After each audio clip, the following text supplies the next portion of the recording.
Hello दोस्तों, welcome to our channel सिलेक्शनपुर। आशा करता हूँ आप सभी लोग काफ़ी अच्छे होंगे। जैसा कि हम आपको फिर से अवगत करा दें कि हम यूपी पॉलिटेक्निक एंट्रेंस एग्ज़ाम 2022 की तैयारी बिल्कुल बेसिक से एडवांस लेवल की करा रहे हैं। यदि आप हमारे साथ जुड़कर पढ़ना चाहते हैं तो हमारे चैनल को सब्सक्राइब करें और बेल आइकन को दबाना ना भूलें। हमने अपनी पॉलिटेक्निक एंट्रेंस एग्ज़ाम की तैयारी बिल्कुल भी एकदम परफेक्ट वे में स्टार्ट कर दी है। हमने अपनी तैयारी का आरंभ पहले चैप्टर यूनिट एंड मेजरमेंट से किया है।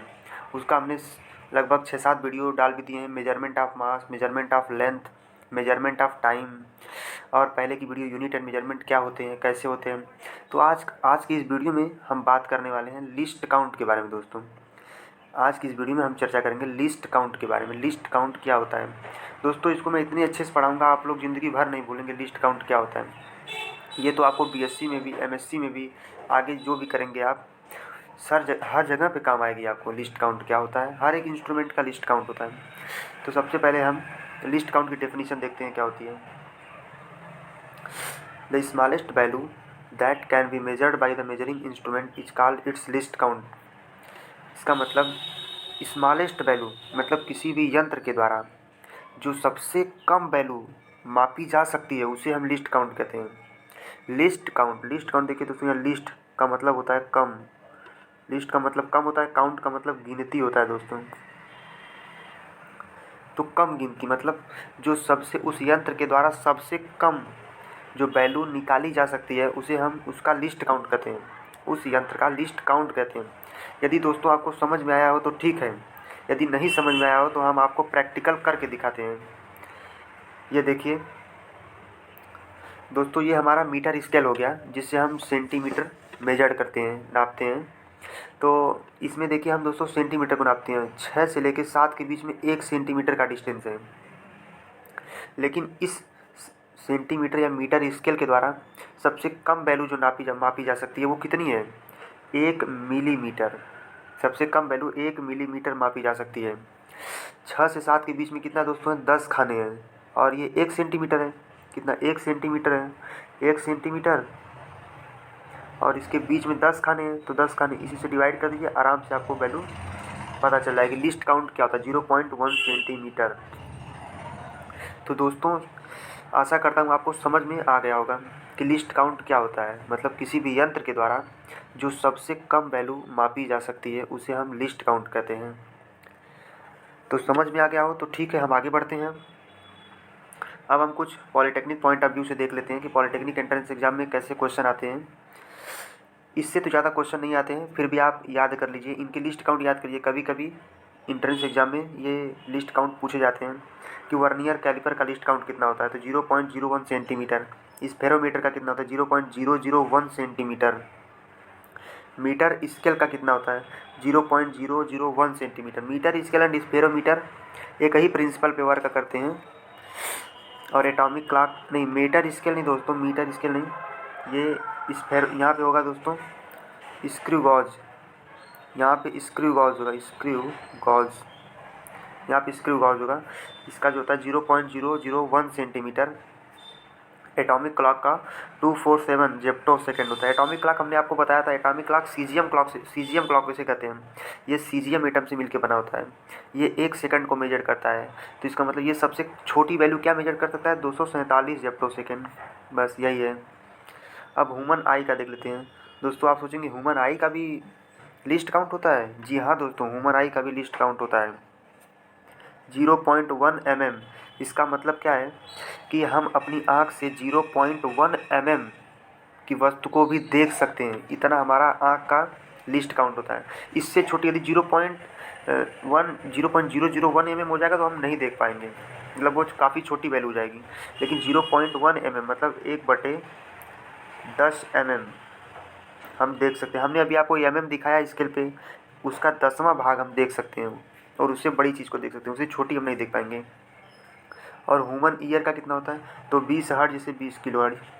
मतलब दोस्तों इसका मतलब कि हम अपने कान से 20 हर्ट्ज की फ्रिक्वेंसी को सुन सकते हैं। उससे छोटी यदि 19 हर्ट्ज की हो जाएगी तो हम नहीं सुन पाएंगे, और 20 किलो हर्ट्ज से ऊपर हो जाएगी तो भी हम नहीं सुन पाएंगे। मतलब हम 20 हर्ट्ज से 20 किलो हर्ट्ज के बीच की फ्रिक्वेंसी को सुन पाएंगे। आशा करता हूँ दोस्तों आपको लीस्ट काउंट एकदम अच्छे से समझ में आ गया होगा। यदि नहीं समझ में आया तो आप कमेंट करें, हम फिर से आपको समझाएंगे। तो अब हम अपने अगले टॉपिक पे चलते हैं, डायमेंशनल फार्मूला। हमारा अगला टॉपिक है डायमेंशनल फार्मूला। तो सबसे पहले इसमें हम समझेंगे डायमेंशन क्या होता है। डायमेंशन का मतलब आयाम, हिंदी में इसे कहते हैं आयाम। तो डायमेंशन आयाम मतलब लेंथ, ब्रेथ एंड हाइट की सहायता से हम किसी भी वस्तु का डायमेंशन निकाल देते हैं दोस्तों। जैसे ये एक लेंथ, ये एक स्ट्रिंग हो गई, तार हो गया, तो इसमें केवल लेंथ है, ब्रेथ हाइट नहीं है, तो ये वन डायमेंशनल हो गया। यदि और ये देखिए दोस्तों, स्क्वायर हो गया, स्क्वायर या रेक्टेंगल, तो इसमें दो डायमेंशन, ये लेंथ हो गई, ये लेंथ हो गई, ये ब्रेथ हो गई, इसमें दो, तो ये दो डायमेंशन का होगा, इसमें लेंथ एंड ब्रेथ, इसमें दो डायमेंशन का। और क्यूब में दोस्तों थ्री डायमेंशन होगा, उसमें length and breadth and height तीनों होती है, तो वो थ्री डायमेंशन का। तो हमने किसी ऑब्जेक्ट का डायमेंशन पढ़ लिया, समझ लिया क्या होता है। अब हम फिजिकल क्वांटिटी का डायमेंशन पढ़ेंगे कि फिजिकल क्वांटिटी, भौतिक इकाइयों का डायमेंशन क्या होता है।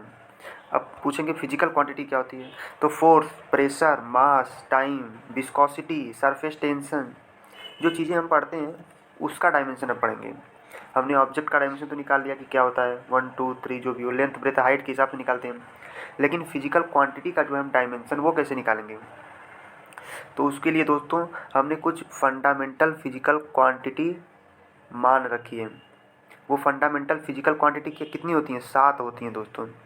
फंडामेंटल फिजिकल क्वांटिटी 7 होती हैं, 7 फंडामेंटल फिजिकल क्वांटिटी होती हैं। Length, mass, time, electric current, thermodynamic temperature, luminous intensity, amount of substance.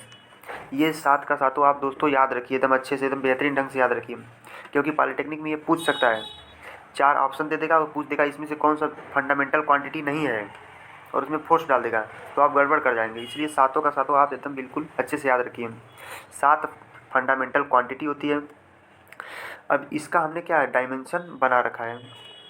इन सातों फिजिकल क्वांटिटी का दोस्तों हमने डायमेंशन बना रखा है। जैसे लेंथ का डायमेंशन एल, मास का डायमेंशन एम, टाइम का डायमेंशन टी, इलेक्ट्रिक करंट का डायमेंशन ए, थर्मोडाइनमिक टेम्परेचर का के, ल्यूमिनस इंटेंसिटी का सी डी, और अमाउंट ऑफ सबस्टेंस का मोल, अमाउंट ऑफ सबस्टेंस का मोल। ये 7 फिजिकल क्वांटिटी हैं, इनका हमने डायमेंशन बना रखा है। तो इन 7 फिजिकल क्वांटिटी के बेस पे हम बाकी फिजिकल क्वांटिटी का डायमेंशन निकालेंगे। अब यह चीज़ हम अगले वीडियो में पढ़ेंगे कि कैसे हम बाकी फिजिकल क्वांटिटी का डायमेंशन निकालते हैं। इन सात जो फिजिकल क्वांटिटी हैं, इनका हमने डायमेंशन आपको बता दिया कि इसका यल होता है, इसका यम होता है, इसका टी होता है, इसका ए होता है। तो आप ये सारी चीज़ें याद कर लीजिए, फिजिकल क्वांटिटी, उनका डायमेंशन। हम आपको अगली वीडियो में बताएंगे कि बाकी फिजिकल क्वांटिटी का डायमेंशन कैसे निकालते हैं। और ये डायमेंशन का जो है डेफिनीशन है कि dimension of a physical quantity are the power to which the base quantity are raised to represent the quantity. दोस्तों आप डायमेंशनल फार्मूला में देखेंगे, ऐसे स्क्वायर ब्रैकेट में यम लिखा होता है, यल लिखा होता है, टी लिखा होता है, तो इसी के ऊपर जो ये स्क्वायर लगा होता है यम, वही मतलब ये अलग फिजिकल क्वांटिटी का डायमेंशन बताता है कि कितना फिजिकल क्वांटिटी के ऊपर पावर कितना है। ठीक है दोस्तों, आशा करता हूँ आपको डायमेंशनल फार्मूला का छोटा सा कॉन्सेप्ट समझ में ज़रूर आया होगा। यदि नहीं समझ में आया हो तो आप ज़रूर कमेंट करें, हम आपको अगली वीडियो में एकदम अच्छे से, बेहतरीन ढंग से और अच्छे से समझाएंगे। तो thank you for watch my video.